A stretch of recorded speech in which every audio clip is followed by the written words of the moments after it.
Bonjour chers élèves de la première année collégiale du cycle international et on arrive enfin à la dernière étape de la formation des roches sédimentaires. Comme vous le savez bien sûr, il s'agit de la diagenèse. Alors comment se déroule ce phénomène et quels sont ses différents types? Pour répondre à ces questions, on propose les activités suivantes. L'activité numéro 1, comparaison entre le sédiment et la roche sédimentaire. La première question, comparer l'aspect du sable et du galet d'une part et celui du grès et de conglomérat d'autre part. Vous avez à droite les images de ces roches. Alors essayez de comparer l'aspect du sable et du galet avec le conglomérat et le grès.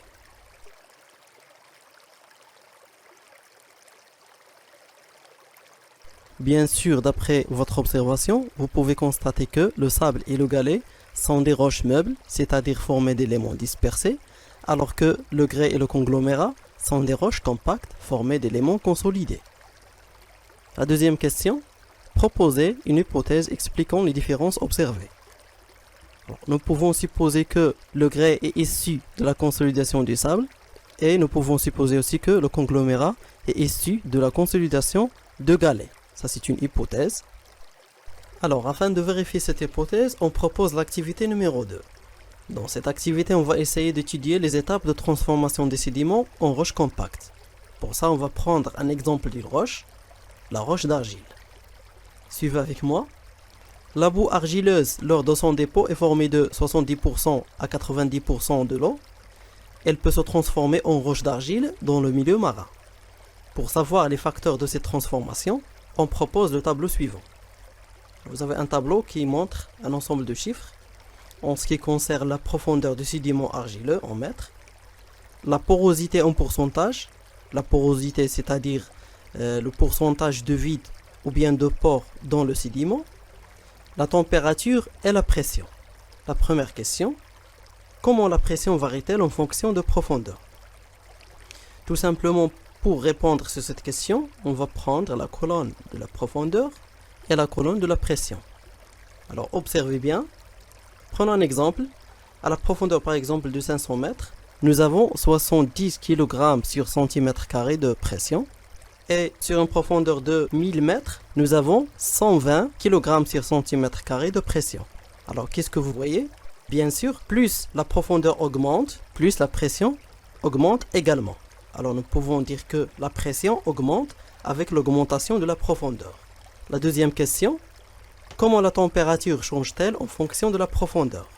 La même chose, on va voir au niveau du tableau la colonne de la profondeur avec la colonne de la température. Alors vous voyez bien. Alors la même chose, plus la profondeur augmente, la température augmente de la même façon. Alors la température augmente avec l'augmentation de la profondeur également. La troisième question, comment la porosité change-t-elle en fonction de la profondeur? La même chose, on va revenir vers le tableau, la profondeur, la porosité. Observez bien. Vous pouvez constater que plus la profondeur augmente, plus la porosité diminue. Alors c'est un changement inverse. Alors la porosité diminue avec l'augmentation de la profondeur. Plus la profondeur du sédiment augmente, plus la porosité diminue. La quatrième question, déduire les facteurs responsables de la consolidation de l'argile. Bon, comme le montre ce tableau, il y en a 4 facteurs responsables de la consolidation d'argile, à savoir la profondeur, la porosité, la température et la pression. Alors, plus la profondeur augmente, plus la température et la pression augmentent aussi. En revanche, la porosité diminue. Et qui dit la diminution de la porosité, dit diminution du vide entre les sédiments, d'où la consolidation des sédiments, c'est-à-dire la consolidation de la boue argileuse et sa transformation en roche d'argile. Il faut noter que la porosité dépend d'un autre facteur, qui est la quantité de l'eau. Plus la quantité de l'eau augmente, plus la porosité augmente également. La cinquième question, de quel modèle de diagenèse s'agit-il? Alors ce modèle, on l'appelle la compaction.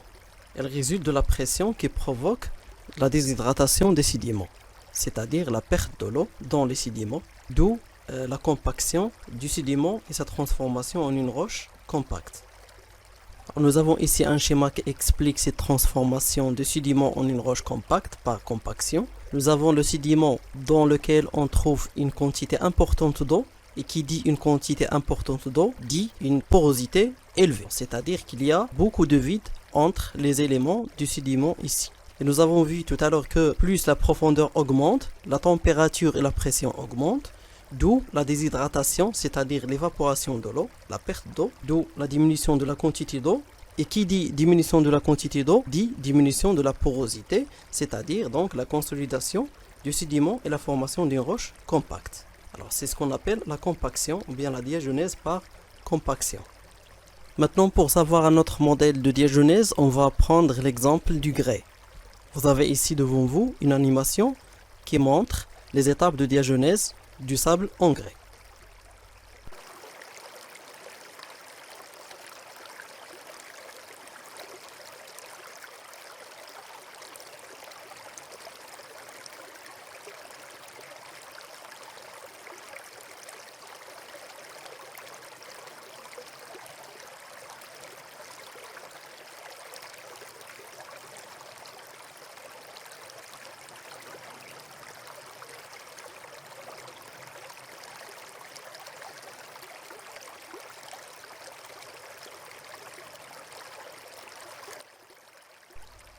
Alors, après cette animation, on va essayer de répondre sur les questions suivantes. Décrire comment se fait la diagenèse du grès.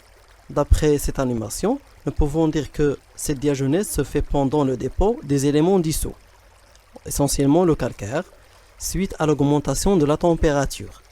L'eau et les gaz s'évaporent et il reste dans le sable du calcaire qui va souder les grains de sable pour former le grès. Nous avons ici un schéma qui montre cette transformation. Ici au niveau du sédiment, nous avons les grains de sable qui sont séparés par l'eau. Il y a une très grande quantité d'eau. Et suite à l'augmentation de la température en profondeur, alors l'eau s'évapore, d'où donc la diminution de la quantité de l'eau. Et en même temps, les éléments dissous dans l'eau, essentiellement le calcaire, va souder les grains de sable pour former une sorte de ciment. On obtient une roche qui est consolidée grâce à ce ciment qui cimente entre les grains de sable. Alors, de quel modèle de diagenèse s'agit-il? Alors, ce modèle de diagenèse, on l'appelle la cimentation.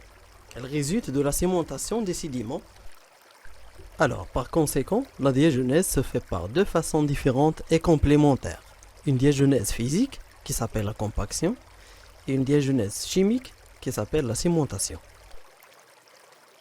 Comme un schéma de synthèse, les roches sédimentaires subissent dans un premier temps l'érosion, c'est la première étape, après le transport, puis la sédimentation, et finalement la diagenèse, qui aboutit finalement à la formation d'une nouvelle roche sédimentaire. Nous tombons ainsi dans un cycle qui s'appelle le cycle sédimentaire ou bien le cycle de la formation des roches sédimentaires.